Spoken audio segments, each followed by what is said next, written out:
Yesu nasi mwengine. Nifikapo utanipa paitwapo kufanya mitego, sitafadhaika hapo Yesu atakuwa nami.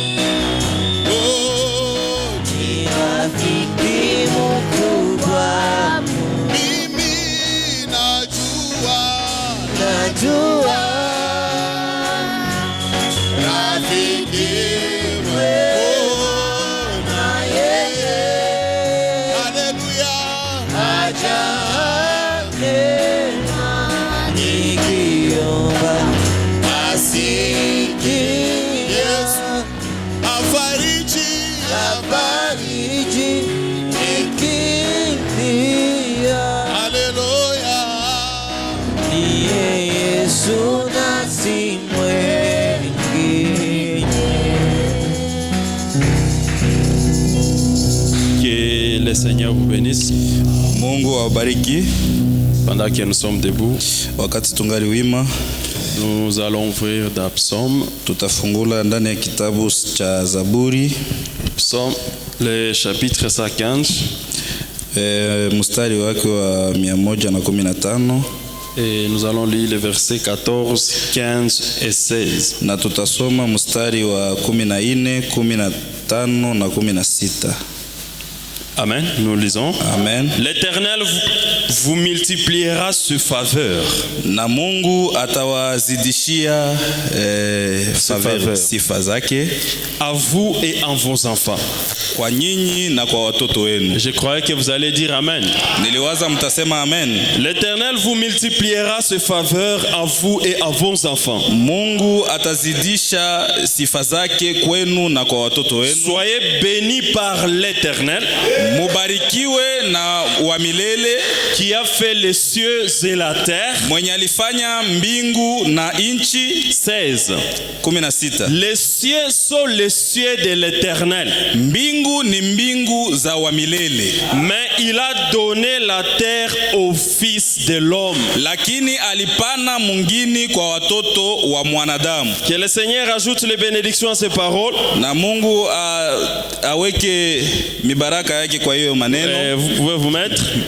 Na tunaweza kuketi. Aujourd'hui, nous allons développer un autre aspect du Fils de l'homme. Leo tutaongelelea ingine namna ya mwana wa mtu. Donc, nous allons y aller dans le sens volet D. Tutaienda mu namuna ya kipindi cha pili. Parce que le premier sens, c'était dans le sens doctrinal. Kwa sababu hiyo namuna ya kwanza ilikuwa namuna ya kidini. Et nous avons vu qu'est-ce que le Fils de l'homme. Na tukaona ni ilikuwa nani ule mwana wa mtu. Nous avons vu comment il s'est manifesté durant les 3 races. Na tukaona namna gani alijizihirisha ndani ya ile vizazi vitatu. Nous avons vu comment il a visité Abraham, lui qui était juif. Tukaona namna gani aliweza kutembelea Abrahamu mwenye alikuwa Myahudi. Et nous avons vu que le Fils de l'homme là, c'était un homme physique. Na tukaona kama ule mwana wa mtu alikuwa mtu wa kugusiwa wa nyama. Un homme qui n'était pas en réalité un homme. Alikuwa mtu un homme mais qui n'était pas un homme. Mtu lakini hakukuwa mtu. Voilà. Frère Branham nous a dit que bien qu'il était homme, mais il était Dieu tout-puissant. Frère Branham anasema ingawa alikuwa mtu lakini alikuwa Mungu muweza yote. Amen. Nous avons vu comment il a aussi visité le deuxième peuple qui était les Samaritains. Na tukaona namna gani alienda kutembelea. Et nous avons vu même l'origine de la Samarie. Na tukaona mwanzo ya hiyo Samaria. Comment cela a été acheté par un roi qui s'appelait Omri. Namna gani iliweza kununuliwa na huyo mtu anaitwa Omri, qui était un juif mwenye alikuwa Myahudi. Wayahudi, Et nous avons vu comment dans 2 Rois chapitre 17, na tukaona ndani ya Wafalme wa Pili comment le sura yake ya roi 17 d'Assyrie, il a pris le peuple venant de Babylone. namna gani huyo mfalme wa Asiria alikamata watu kutoka Babiloni, Le peuple venant dans les villes d'Assyrie, watu kutoka ndani ya hiyo miji ya comment il Asiria, les a établis en Samarie. na namna gani aliwaweka hapo Samaria. C'est comme ça que Samarie va se retrouver avec 2 types de peuples. Jo hiyo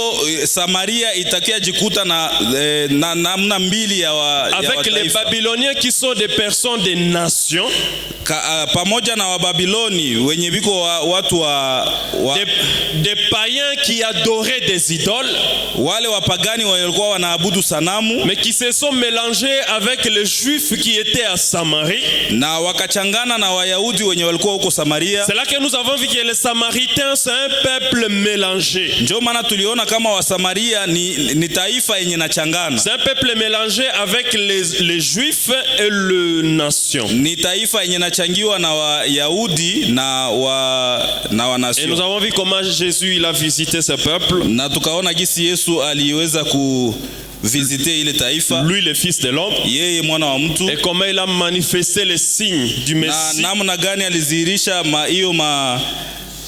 maishara za C'est comme ça Masia. que nous avons vu comme il devrait visiter 3 races de gens. Na ndio vile tuliona gisi alipasha kutembelea hiyo rase tatu ya Il watu. devait également visiter la 3e race qui est nous les gens des gentils. Njo ile alipasha kutuvisite na shie tuko watu wa Et taifa. c'est là le dimanche que nous avons vu la façon dont Dieu il a visité les gens des gentils. Na njo ile tuliona gisi Mungu aliweza kutembelea watu sisi Nous watu avons wa vu que taifa. le Fils de l'homme il a utilisé le corps de frère Branham. Na tukaona gisi mwana wa mtu alitumikisha ile mwili ya ndugu C'est là que Branham. nous avons fait la différence en montrant que Branham n'est pas le Fils de l'homme. Na njo maana tulifanya tukatenganisha tukasema kama ndugu Branham haiko huyo mwana wa mtu, Mais il est celui qui nous a manifesté le Fils de l'homme. lakini ni yeye njo mwenye alikia kutuonesha huyo mwana wa mtu. Et le moment où il manifestait les signes du Fils de l'homme, Na wakati alikuwa akizihirisha hiyo ishara za nous huyo avons mwana wa vu mtu, qu'il n'était pas notre frère Branham. tukaona kama hakukuwa ndugu yetu À ce Branham. moment-là, c'était le Fils de l'homme, Dieu lui-même. Ile wakati ilikuwa huyo mwana wa mtu, Mungu yeye mwenyewe. Parce que frère Branham nous a dit que c'était une résurrection temporaire.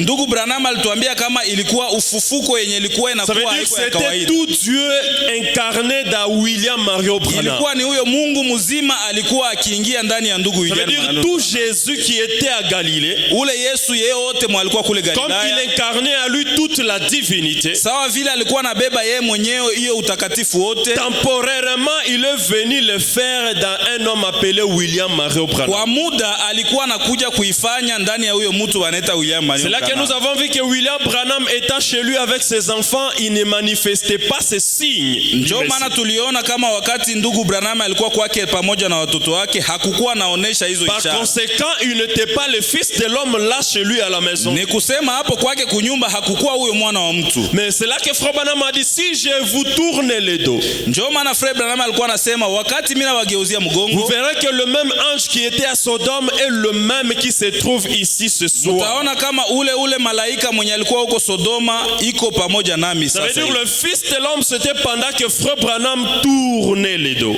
Na ni kusema kama mwana wa mtu alikuwa wakati ndugu Branham alikuwa anageuza Et c'est là mgongo. que Frère Branham nous a dit que le signe messianique de la présence, Ndio kwa maana ndugu Branham anasema kama hiyo ishara le ya, signe de la présence du Messie, ile ishara ya uwepo ya Masia c'est le tourner le dos. ni ile kugeuza mgongo. C'est là qu'il nous a dit, quand on verra cela, cela veut dire que le Messie est présent sur la Ndio terre. maana alisema wakati tutaona ile tutayua kama Masia iko hapa chini ya jua. Tout ça nous avons développé. Ile yote tuliona. Et je vous demanderai de m'excuser le dimanche, je vous ai pris trop de temps. Nitawaomba munisamehe kwa sababu hiyo siku ya Jumapili ni wakamata muda wa mingi. Parce que nous qui avons vu la manifestation du Fils de l'homme, nous croyons à la repentance.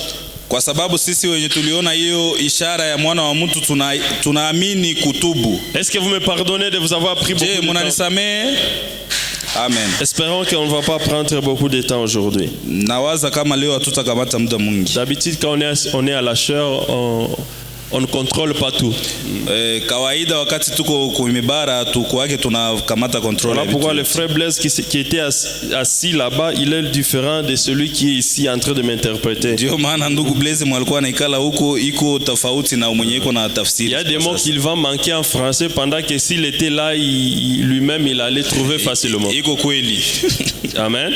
Amen. Alors aujourd'hui, nous allons développer un autre aspect. Na leo tutaona ingine aspect. Nous lisons dans Apocalypse chapitre 5, deuxième partie. Tutasoma ndani ya Ufunuo 5. Vous parlez seulement 5. 5, deuxième partie, les paragraphes 16. Écoutez ce que Frère Branham dit.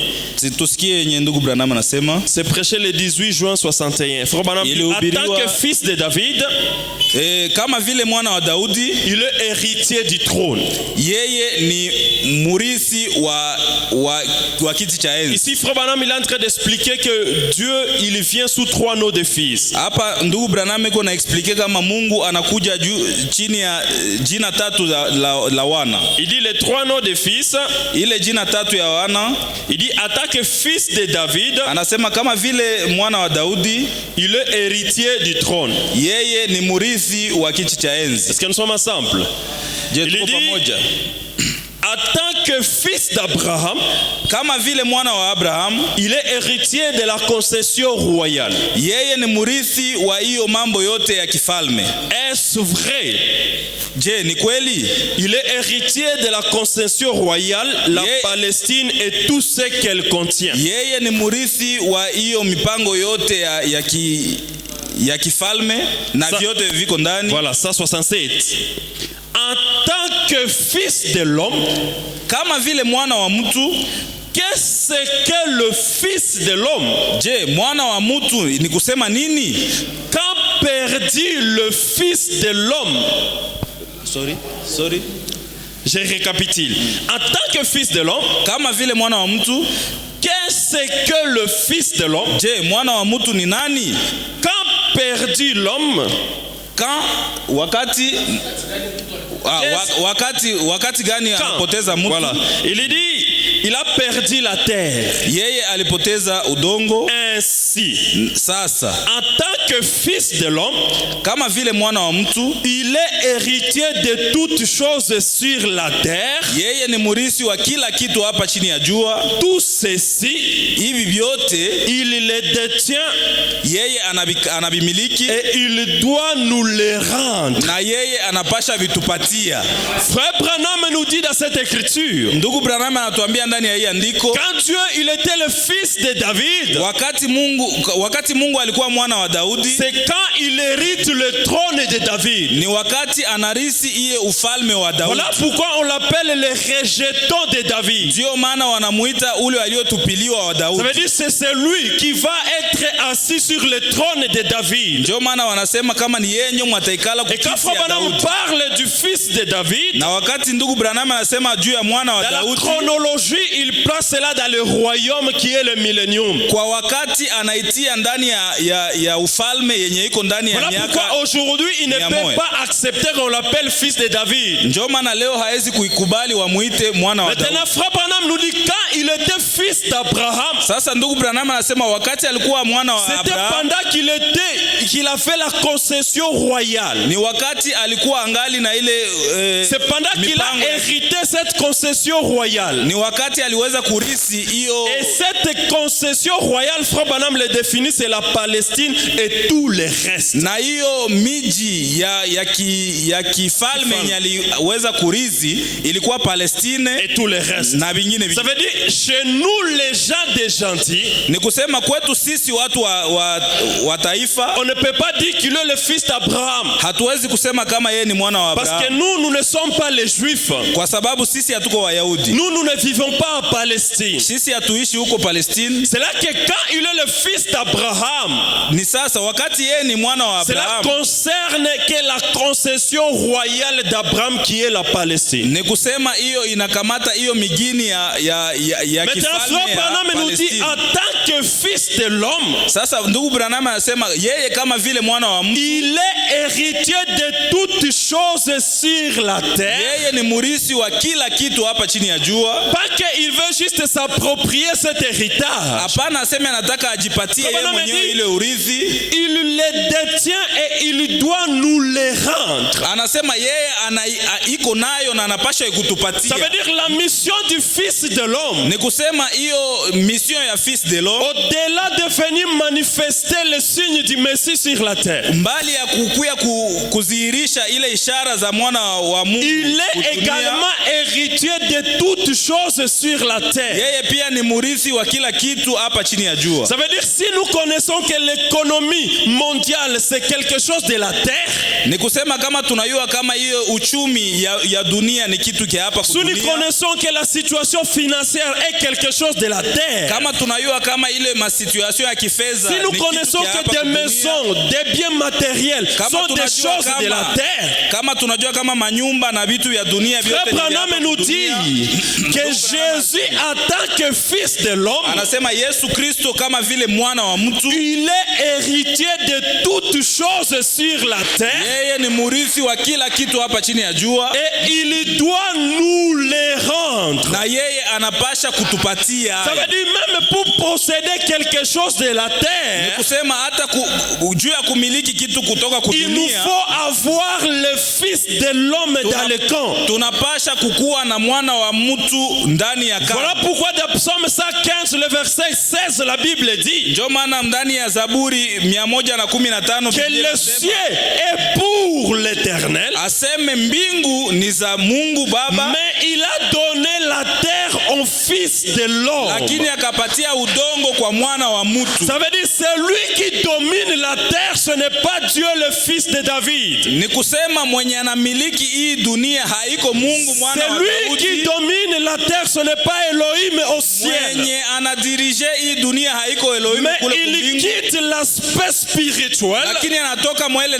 hali yake ya et il ya devient kispirituel, fils de l'homme. na anakuja kukuwa mwana wa mtu, Et en tant que fils de na l'homme, kama vile mwana wa mtu, il est héritier de toutes choses yeye sur la ni terre. murithi wa kila kitu hapa kudunia. Maintenant, comment nous allons hériter cela? Sasa ni namna gani na sisi tutarizi hiyo vitu?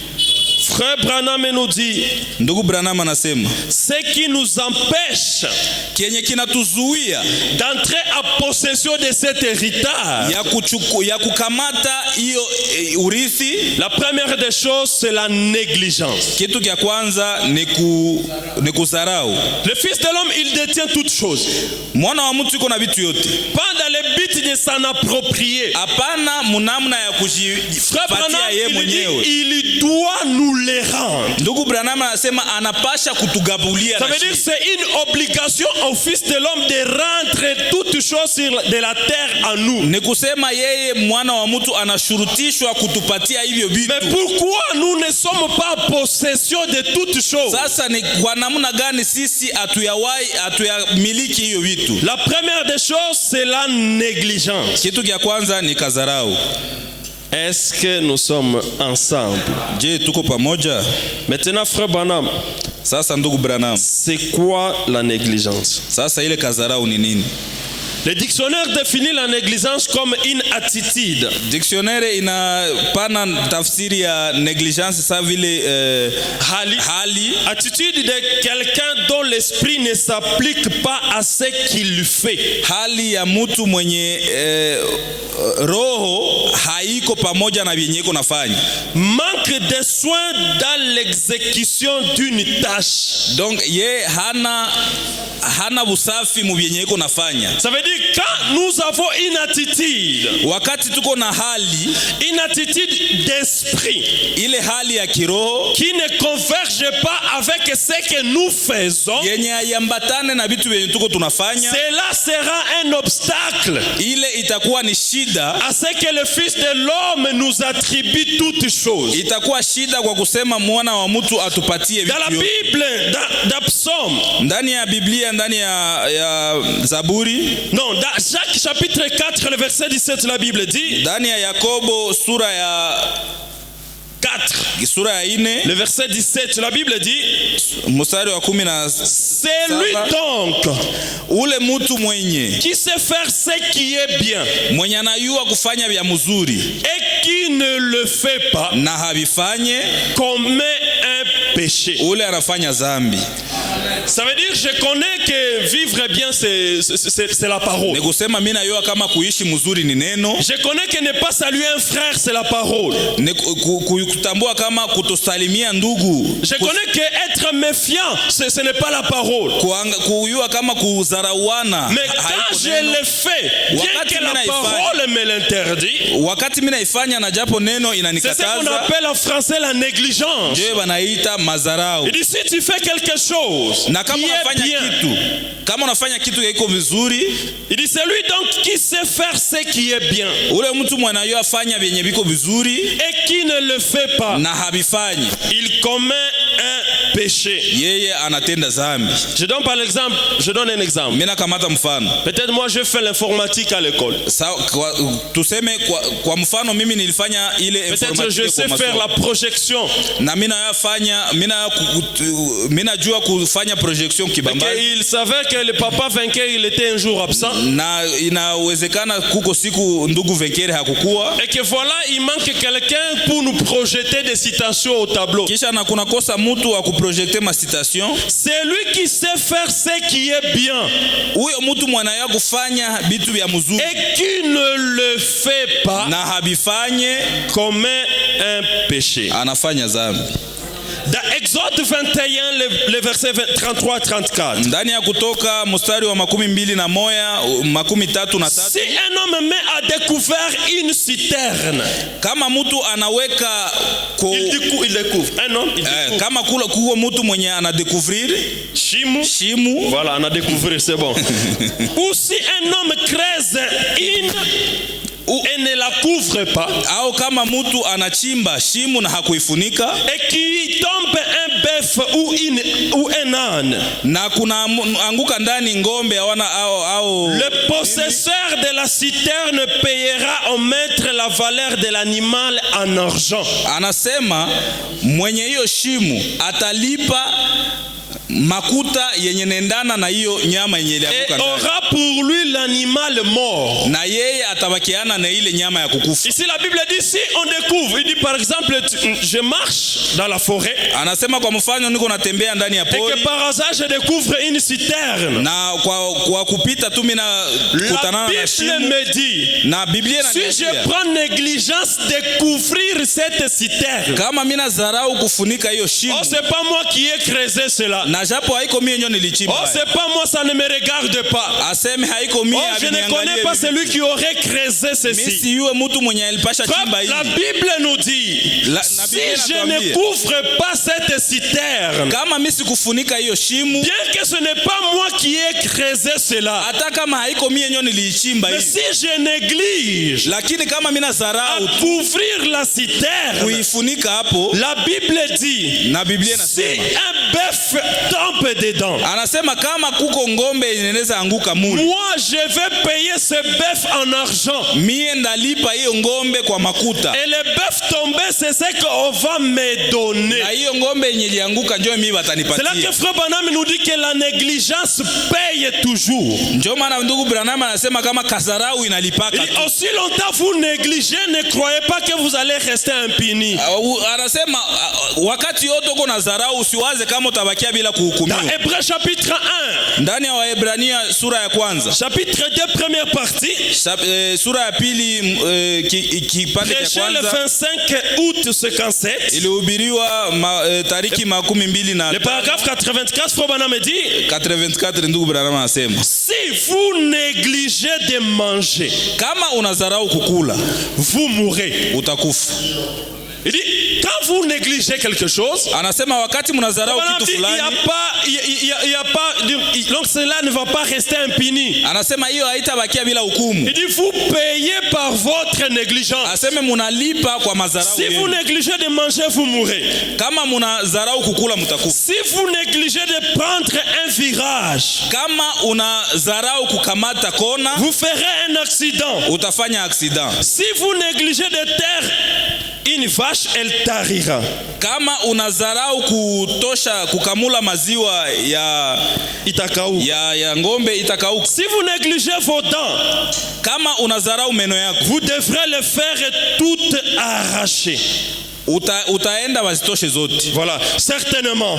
Ndiyo. Vous payez pour votre négligence. Munalipa kwa mazarau yenu. Oh, Branham Tabernacle. Oh, maskani ya Branham. Et vous visiteurs, Na nyinyi wageni, laissez-moi vous dire quelque chose maintenant. acha niwaambie kitu fulani sasa hivi. Si vous négligez de témoigner de la gloire de Dieu, Kama unazarau kushuhudia makubwa wa Mungu, et si vous négligez de donner à Dieu la louange et la gloire, na kama unashindwa kupatia Mungu utukufu na sifa, un de ces jours, siku moja vous vous retrouverez froid, formaliste et rétrograde.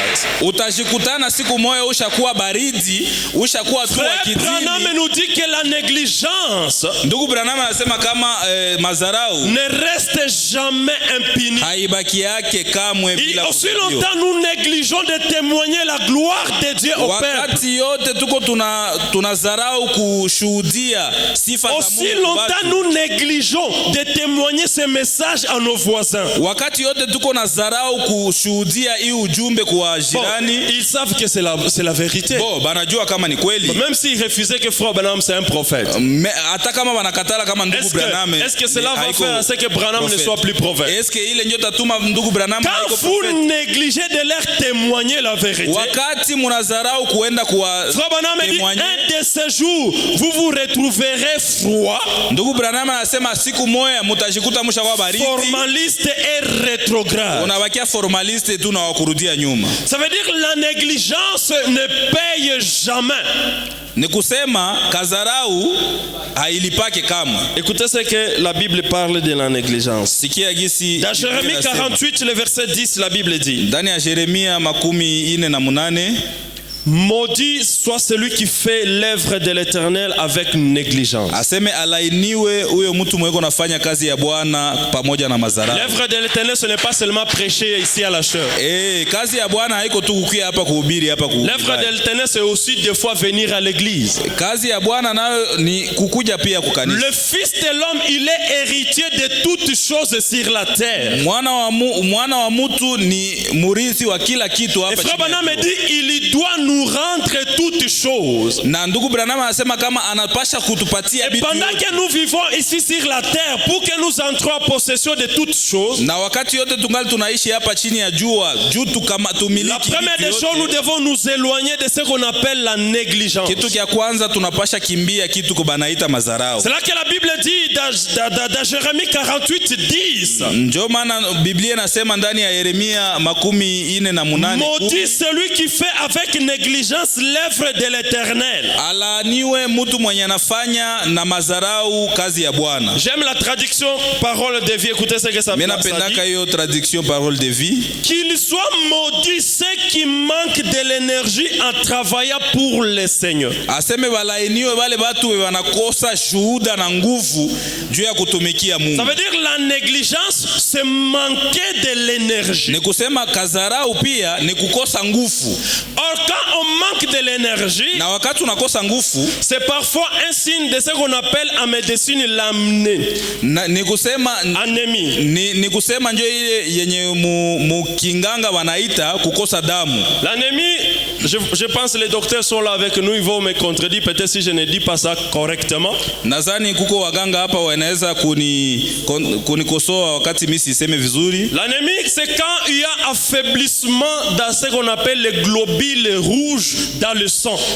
Ile anemie ni kusema wakati muko mapungufu mwa ile kitu wanaita maglobule. Quand vous avez un affaiblissement, wakati uko na mapungufu des globules ya ile maglobule dans votre sang, c'est cela qu'on appelle de l'anémie. Ya ile maglobule ndio wanaita anemie. Or les globules rouges, wakati hiyo maglobule rouge, c'est ce que ça contient ce qu'on appelle les gaz et l'oxygène. Hiyo inakuwa iko na gaz na oxygène ndani yake. Dans le corps humain, l'avantage de l'oxygène c'est pour donner de l'énergie au corps. Na wakati mwili ya mtu ile oxygène inatusaidia kupata nguvu. Or l'oxygène, la médecine dit, na ndani ya medicine wanasema oxygène, que l'organe le plus capital qui utilise beaucoup d'oxygène c'est le cerveau. Banasema kama ni cerveau njo kipande ya mwili yenye inaitumikisha sana ile. Le poumon produit l'oxygène. Oxygène. Na hiyo mafafa ina. Mais l'organe qui utilise cet oxygène c'est le cerveau. Lakini kipande ya mwili yenye inaitumikisha sana ile oxygène ni. Quand on n'a pas d'oxygène dans le corps, ça veut dire on n'a pas d'énergie nécessaire. Ni kusema kama hatuna oxygène ndani ya mwili ni kusema hakuna